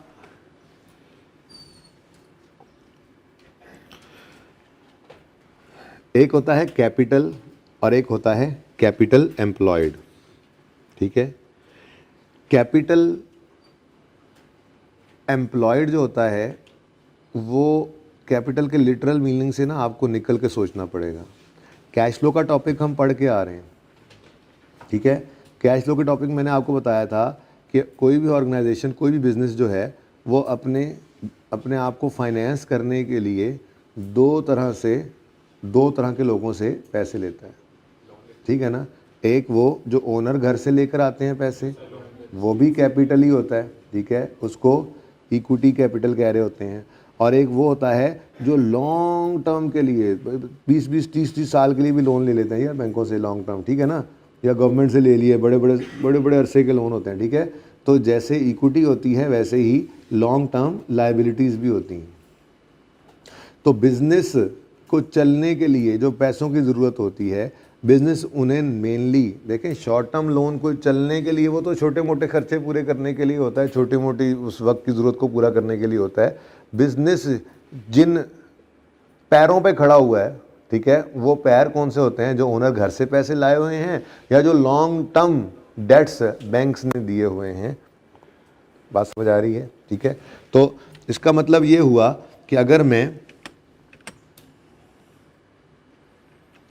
कैपिटल एम्प्लॉयड की बात करूं, किसकी जी? कैपिटल एम्प्लॉयड की, तो ये आपने लिटरल मीनिंग ऑफ कैपिटल से निकल के सोचना है। ठीक है, इसका मतलब ये है कि कैपिटल एम्प्लॉयड का मतलब है equity plus long term liabilities. Long term debt कह दूं, लायबिलिटी कह दूं। ठीक है, तो कैपिटल एम्प्लॉयड का मतलब क्या होता है जी? Equity plus long term liability.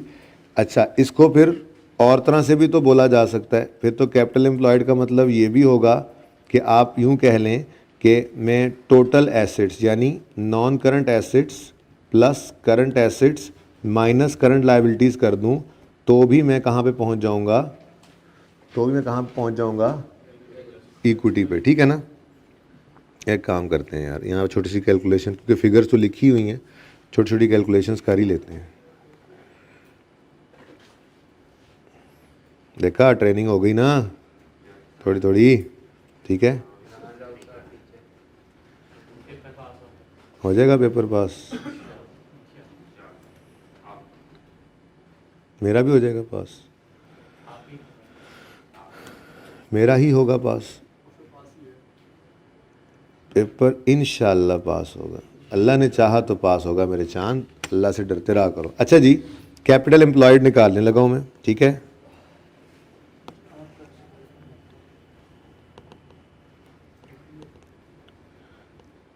ये दो नई टर्म्स थी ना, ज़रा इन्होंने पहली रेशो में इस्तेमाल होना था, तो पहली रेशो में ज़रा तंगी आती है, तो मैंने कहा चलो ये टर्म ज़रा समझा दूँ, ठीक है ना जी। कैपिटल एम्प्लॉयड निकाल के दे दो मुझे जी। कैपिटल एम्प्लॉयड कैसे निकलेगा? Equity plus long term debt, कितना आ गया? 250। मैं कहता हूँ डाटा जिस तरह से दिया हो ना उस तरह से यूज़ कर सकते हैं ना हम, ठीक है। तो दूसरा तरीका क्या है जी? दूसरा तरीका क्या है? आप ये यूज़ कर लो दूसरा फार्मूला, नॉन करंट एसेट्स कितने हैं भाई? 175 प्लस करंट, यानी टोटल एसेट्स कितने? 105 माइनस 30, आंसर क्या आता है? अगेन 250, दोनों का आंसर सेम ही है, ठीक है ना। तो ये मैंने आपको क्या कैलकुलेट करना सिखाया जी अभी? कैपिटल एम्प्लॉयड, ठीक है। और ये नीचे करके क्या कैलकुलेट करना सिखाया अभी आपको? Profit before interest and tax, ठीक है। तो ये दो चीज़ें हमें ज़रूरत पड़ेंगी, एक कैपिटल एम्प्लॉयड, ठीक है जी, और दूसरा profit before interest and tax, ठीक है जी। फॉर्मूला आपको बता दिया। कैपिटल एम्प्लॉयड के लिए मैंने आपको कहा कि कैपिटल के लिटरल मीनिंग से निकल कर सोचो और ये बताओ कि ऑर्गेनाइजेशन किन किन बैसाखियों पे खड़ी है, ठीक है। एक तो ओनर्स घर से पैसा लाए, ये तो अपना हो गया, और एक बैंकों ने लोन दिया लॉन्ग टर्म के लिए, ये पराया पैसा तो है ना, ठीक है। लेकिन लिटरल मीनिंग से निकल के, इक्विटी के लिटरल मीनिंग से निकल के पहली रेशो के बारे में मैं बात करने लगा ना जो, ठीक है, उसका मैं नाम अभी आपको बताता हूँ, ठीक है। आपने सोचना है तो कैपिटल इक्विटी सिर्फ होगा ना, सिर्फ इक्विटी लिखा होगा तो उसका मतलब शेयर कैपिटल होता है या शेयर प्रीमियम होता है, रिटेन अर्निंग्स होती हैं, वो वही पैसा जो ओनर घर से लाया या बिजनेस ने कमाया और ओनर का है, ठीक है ना। तो इक्विटी का मतलब तो share capital, share premium, retain earnings, surplus वगैरह ही है। लेकिन जब कभी हम कैपिटल एम्प्लॉयड की बात करेंगे तो कहां कहां से कैपिटल रेज किया हुआ है कंपनी ने, फिर वो जरा ब्रॉड मीनिंग के अंदर आ जाएगी बात। हम वो ओनर जो घर से जो पैसा लाया इक्विटी, वो भी हम कंसिडर करेंगे फिर, और जो बैंकों ने लॉन्ग टर्म के लिए दिया हुआ है उसको भी कंसिडर करेंगे, यानी नॉन करंट लायबिलिटीज, ठीक है जी। सही है, ये कहीं पे नोट करनी है एग्जाम्पल तो कर लें।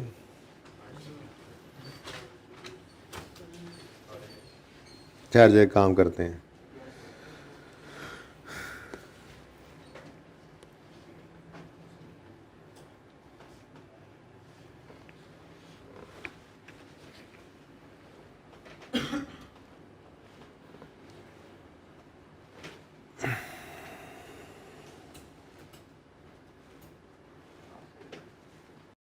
ठीक है, ये कुछ चीज़ें थी, ठीक है जी। थोड़ा सा डाटा था, ये डाटा तो बस वैसे ही income statement balance sheet assume करके हमने बना ली, ठीक है। और ये मैंने कुछ चीज़ें आपको निकालनी सिखाई हैं आज, एक कैपिटल एम्प्लॉयड और दूसरा profit before interest and tax कैसे निकलता है, ये ज़रा इस डाटा को यूज़ करके हमने निकालना सीख लिया, ठीक है। पिक्चर ले ले, नोट करने का टाइम कोई नहीं है, ये नोट करने वाली चीज़ भी नहीं है। वैसे भी मैं आज तक कभी नोट नहीं करने दिया बच्चों को, कहता हूँ यार बस ठीक है समझ आ गई है ना, आओ ज़रा सवाल करते हैं, इस तरह से बात होती है। आप पता नहीं क्या करने लग गए।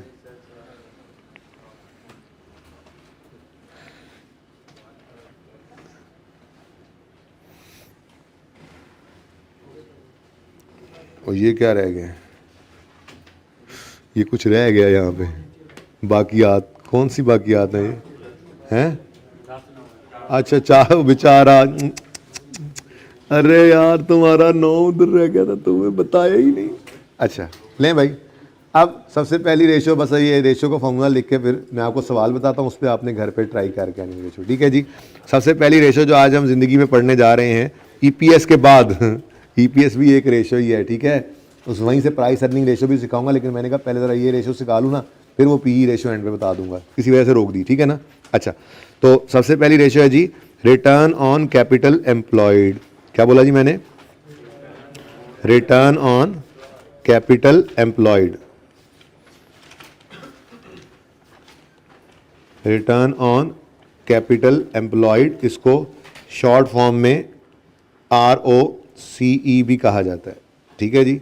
इसका फॉर्मूला है profit before interest and tax over average capital employed, average capital employed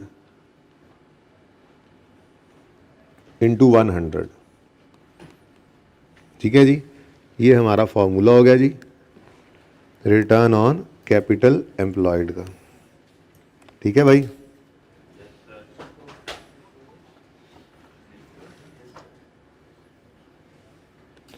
अच्छा जी, अब अपना चैप्टर अगर आप ओपन करें ना, मैंने अभी वो कन्वर्ट नहीं किया, मैंने यहाँ पे इसलिए नहीं डाला, ठीक है। आज मैं डाल दूंगा इसको, मुझे नहीं पता था शुरू करेंगे या नहीं करेंगे आज भी। तो अगर आप अपना चैप्टर ओपन कर लें जी, रेशोज़ का, और कौन सा, उसका नाम असल में है इंटरप्रिटेशन ऑफ फाइनेंशियल स्टेटमेंट्स, ठीक है ना जी।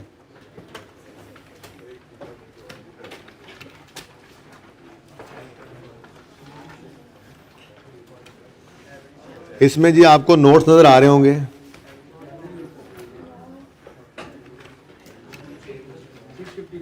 ठीक है जी।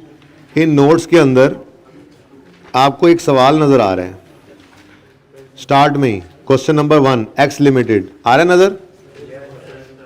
ये सवाल, x limited is a ceramics company, ठीक है। ये हमारी बेस होगा सवाल। कल और परसों 2 दिन, यानी मंडे को और कल हम यही सवाल कर रहे होंगे। मैं कोशिश तो करूंगा कल मैक्सिमम रेशोज हो जाएं, लेकिन एक दिन में नहीं होती, 2 दिन लगेंगे, ठीक है। 2 दिन रेशोज कंप्लीट कर लेंगे, उसके बाद तीसरा और चौथा दिन, इसको मैं नहीं शामिल कर रहा जो आज बात की, ठीक है ना। तीसरा और चौथा दिन हमें थोड़ा प्रैक्टिस में लगेगा, 5वें की ज़रूरत पड़ी तो 5वां भी लगाएंगे, ठीक है। लेकिन 2 दिन के अंदर हम तकरीबन रेशोज़ को एक बार कर लेते हैं। फिर असल में ना रेशोज़ के ही सिर्फ नंबर नहीं होते पर्चे के अंदर, उसके ऊपर इंटरप्रिटेशन देनी होती है, हमने अपनी राय देनी होती है, तो उसके लिए कुछ चीज़ों का समझना ज़रूरी होता है, ठीक है ना। तो ये सवाल हमारी बेस रहेगा। इस सवाल के अंदर अगर आप देखें तो आपको नज़र आ रहा है जी, प्रॉफिट बिफोर टैक्स वगैरह भी नज़र आ रहे हैं, इंटरेस्ट वगैरह भी नज़र आ रहा है, ठीक है। उसके बाद नीचे अगले सफ़े पे आए तो बैलेंस शीट्स भी नज़र आ रही हैं, 2 कंपनीज की बैलेंस शीट्स हैं। बैलेंस शीट के अंदर इक्विटी भी नज़र आ रही है, नॉन करंट लायबिलिटीज़ में लोन भी नज़र आ रहे हैं। तो आपसे अगर मैं ये रिक्वायर करूं कि घर पे आप सिर्फ return on capital employed calculate करके आ जाएं, दोनों कंपनीज की अलग अलग, और ये फॉर्मूला लगा के करनी है, तो मसला कोई नहीं है। एवरेज कैपिटल एम्प्लॉयड का मतलब क्या होता है? एवरेज का मतलब होता है आपने opening plus closing divided by 2 कर देना, बस, ठीक है ना। और सही है, ये एवरेज होता है। ओके, तो ट्राई करेंगे इंशाल्लाह इसको। अगर आप इस सवाल को नज़र डालें ना, तो इस सवाल के अंदर ये सारी रेशोज़ तकरीबन कैलकुलेट करनी है, सिवाय इनकम स्टेटमेंट वाली रेशोज़ के। वो उसके लिए दूसरा सवाल है जिससे आगे पड़ा हुआ है। तो आप देख लें, मैंने सबसे पहली रेशो आपको बता दी है। सबसे ज़्यादा टाइम भी इसी में ही लगा करता है, जो मैंने बुनियाद इसीलिए आज ही डाल दी, ठीक है ना। उसके बाद कल पहले को 10 मिनट में इंशाल्लाह ये रेशो आपको समझ भी आ जाएगी। इसको इंटरप्रेट करने के लिए 2-3 मैं बातें भी आपको लिखवा दूंगा, जो हर दफ़ा रिपीट करनी हुआ करेंगी हमने, ठीक है ना। तो उसके बाद फिर एक टेम्पो बन जाएगा। फिर ये सारी रेशोज़ हम इंशाल्लाह, सारी तो नहीं होंगी खैर, काफ़ी हद तक ये रेशोज़ कल कंप्लीट हो जाएंगी। उसके बाद फिर परसों करके फिर इनकी प्रैक्टिस करेंगे, जिसमें असल नंबर आते हैं। फिर वो काम के लिए भी 2 दिन लगने हैं अभी, और रेशो सीखने पे अलग मेहनत लगेगी। फिर उसको अप्लाई करेंगे, पास पेपर के सवाल करेंगे, प्रैक्टिस करेंगे, मैं आपसे इंटरप्रिटेशन करवाऊंगा, फिर आपसे डिस्कस करूंगा, तब कहीं जाके भाई इंपॉर्टेंट है ये बहुत टॉपिक, ठीक है ना। तो फिलहाल आपने रिटर्न ऑन कैपिटल एम्प्लॉयड सिर्फ ये रेशो कैलकुलेट कर लेनी है, इसका सोल्यूशन भी मौजूद होगा जाहिर से, ठीक है ना। और उसके बाद आपने ईपीएस के चैप्टर का एमसीक्यू सारे करने हैं, एक सिटिंग में बैठ के आपने सवाल भी करने हैं। ये थोड़ी सी शफकत करनी है आपने, ठीक है जी। तो आज के लिए इतना ही, ज़िंदगी रही तो कल मिलेंगे।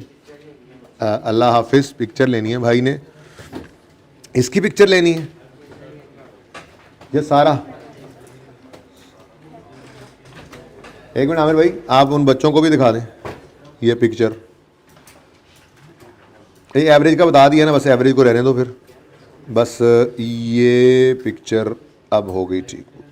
आ रही नज़र, आ रही नज़र, चले ठीक है जी। अल्लाह बंद करते हैं।